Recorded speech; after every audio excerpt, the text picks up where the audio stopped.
Hello friends, मेरा नाम रोहित गुप्ता है और आज हम ज्योमेट्री में पढ़ने जा रहे हैं त्रिभुजों के केंद्र। इंग्लिश में बोलते हैं सेंटर्स ऑफ ट्रायंगल्स। त्रिभुजों में वैसे तो अनेक केंद्र होते हैं, बहुत सारे केंद्र होते हैं, लेकिन हमारे एग्जाम्स में सिर्फ और सिर्फ 4 केंद्रों के ऊपर क्वेश्चंस आते हैं। और वो 4 केंद्र कौन कौन से होते हैं? एक होता है परिकेंद्र, जिसको इंग्लिश में बोलते हैं सरकम सेंटर। दूसरा होता है अंतः केंद्र, जिसको इंग्लिश में बोलते हैं इन सेंटर। तीसरा होता है केंद्रक, जिसको इंग्लिश में बोलते हैं सेंट्रोइड। चौथा होता है लंब केंद्र, जिसको इंग्लिश में बोलते हैं ऑर्थो सेंटर। इन चारों केंद्रों पे ये 4 केंद्र ही ऐसे होते हैं जो हमारे एग्जाम्स में आते हैं। और आज हम जो पढ़ने जा रहे हैं उसका नाम है परिकेंद्र, यानी कि पहला वाला आज हम पढ़ने जा रहे हैं। इंग्लिश में बोलते हैं इसको सरकम सेंटर। ये त्रिभुज में सरकम सेंटर बनता कैसे, कहाँ पे आता है, वो सब सीखना है आज। उसके लिए सबसे पहले जरूरी है कि हमें इस चीज का पता होना कि समकोण समद्विभाजक या लंब द्विभाजक क्या होता है। तो मैं आपको बता देता हूँ। इंग्लिश में इसको बोलते हैं परपेंडिकुलर बाइसेक्टर। इसको ऐसे भी डिनोट कर देते हैं, बाइसेक्टर। मान लीजिए आपके पास एक रेखा है ए और बी, एक लाइन है आपके पास ए बी। अब मैं आपसे कहूं इस रेखा पर समकोण समद्विभाजक खींचिए, तो इसको खींचने का क्या तरीका होता है? हमने हाई स्कूल में या 10th में या 9th में हमने किया होगा कि किसी भी लाइन का कोण समद्विभाजक खींचने के लिए हम उस लाइन की आधी से ज्यादा दूरी लेके चाप मारे दोनों साइड में क्या मारे हम? चाप मारने के बाद इन दोनों प्रतिच्छेदित बिंदुओं को मिला दें। अब ये जो रेखा है इसी को तो हम बोलते हैं क्या? परपेंडिकुलर बाइसेक्टर, या हिंदी में हम इसको बोलते हैं समकोण समद्विभाजक। समकोण का मतलब ये होता है, इस समकोण का मतलब ये हो गया कि समकोण बना रहा है ये इस रेखा पर। यहाँ पे भी 90 है, यहाँ पर भी 90 है, यहाँ पर भी 90 है और यहाँ पर भी 90 है।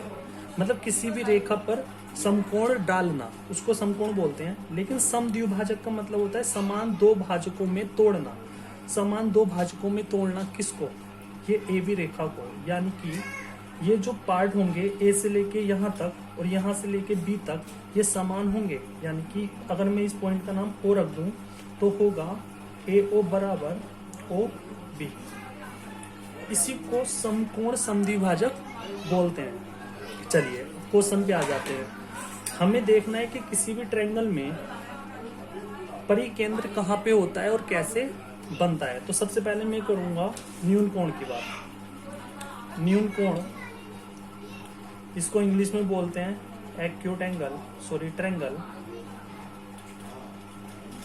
तो सबसे पहले हम न्यून कोण में बना के देख लेते हैं कि ये परिकेंद्र बनता कैसे है। तो सबसे पहले हम एक न्यून कोण बना लेते हैं जो कुछ इस प्रकार से बनेगा। न्यून कोण बना लेते हैं। हमने एक ये न्यून कोण बना दिया, इसका चलो नाम रख देते हैं ABC। अब मैं आपसे कहूँ किसी भी ट्रायंगल में 3 लाइंस तो होती हैं, 3 भुजाएं होती हैं, 3 साइड्स होती हैं। अब प्रत्येक साइड्स का मैं आपसे कहूँ समकोण समद्विभाजक कीजिए, तो अगर मैं आपसे कहूँ BC का समकोण समद्विभाजक कीजिए तो आप कहोगे ठीक है अभी कर देते हैं।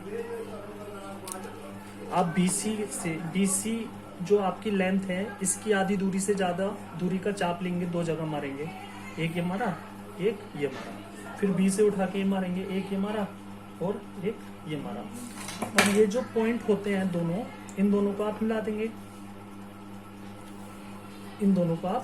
देंगे। तो ये जो रेखा है इसको क्या बोलते हैं? परपेंडिकुलर बाइसेक्टर, जो मैंने अभी आपको बताया था। या इसको बोलते हैं लंब समद्विभाजक इसको बोलते हैं। ये हमेशा 90 बनाता है यहाँ पे और 2 बराबर भागों में इसको तोड़ता है। यानी कि अगर यहाँ से यहाँ तक की दूरी सेम है, इसके बराबर ही होगी। ठीक है।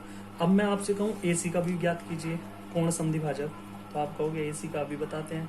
आधे से ज्यादा चाप लीजिए 2 यहाँ ए पे रखिए, एक चाप ऐसे मारिए, एक चाप ऐसे मारिए और इन दोनों पॉइंट्स को मिला दीजिए।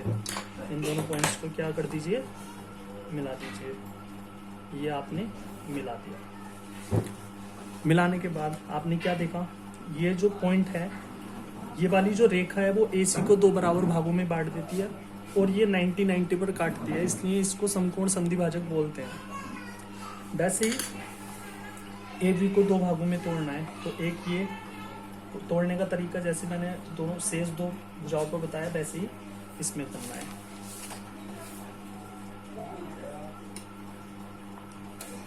ठीक है, उसके बाद इन दोनों को मिला देना है, इसको और इसको मिला देना है, इसको और इसको क्या करना है, मिला देना है। मिलाने के बाद ये जो आपकी तीनों लाइंस हैं, ये जो आपकी तीनों लाइंस यानी कि तीनों समकोण संधिभाजक को, तीनों समकोण संधिभाजक जब किसी एक पॉइंट पर काटते हैं तो इसी पॉइंट को तो हम क्या बोलते हैं, इसी पॉइंट को हम परिकेंद्र बोलते हैं, परिकेंद्र बोलते हैं या सर्कम सेंटर बोलते हैं। अब इस पॉइंट से अगर मैं आपसे कहूं, इस पॉइंट से अगर मैं आपसे कहूं तीनों वर्टेक्स की दूरी सेम होगी, तीनों वर्टेक्स या तीनों शीर्षों की दूरी यानी कि A से यहाँ तक की दूरी जितनी भी है उतनी दूरी ही यहाँ से B तक की होगी, उतनी ही दूरी यहाँ से C तक की होगी, यहाँ से C तक की होगी। इसको क्या बोलते हैं, चलिए जब सेम दूरी होगी तो यहाँ से अगर मैं एक की दूरी को फिल करता हूँ और अगर मैं एक सर्कल बना देता हूँ तो तीनों वर्टेक्स से होकर जाएगा। इस सर्कल को बोलते हैं हम परिवृत्त, इस केंद्र को बोलते हैं परिकेंद्र। और ये जो दूरी है ना, यहाँ से मान लो ये O बिंदु है, O से A तक की, O से B तक की और O से C तक की ये दूरी सेम है और इसको बोलते हैं परिवृत्त का इसको बोलते हैं परिवृत्त की परित्रिज्या, इसको बोलते हैं परित्रिज्या यानी कि सर्कम रेडियस, इसको सर्कम रेडियस बोलते हैं। तो क्वेश्चन सिर्फ इतना आता है कि बताइए न्यून कोण में जब हम परिकेंद्र बनाएंगे तो परिकेंद्र जो आएगा वो कहाँ पर आएगा, त्रिभुज के बाहर आएगा या अंदर आएगा। तो हमने देखा न्यून कोण में त्रिभुज के अंदर आता है परिकेंद्र। वैसे ही हम अधिक कोण पे निकाल लेंगे यानी कि ऑब्ट्यूस एंगल ट्रायंगल पे निकाल लेंगे, उसमें परिकेंद्र हमेशा त्रिभुज के बाहर आता है। वैसे ही हम समकोण पर निकाल लेंगे यानी कि राइट एंगल ट्रायंगल पे निकाल लेंगे, उसमें जो हाइपोटेनस होती है, कर्ण होती है, उसके मिड पॉइंट पे आता है परिकेंद्र। ठीक है, थैंक्स क्लास।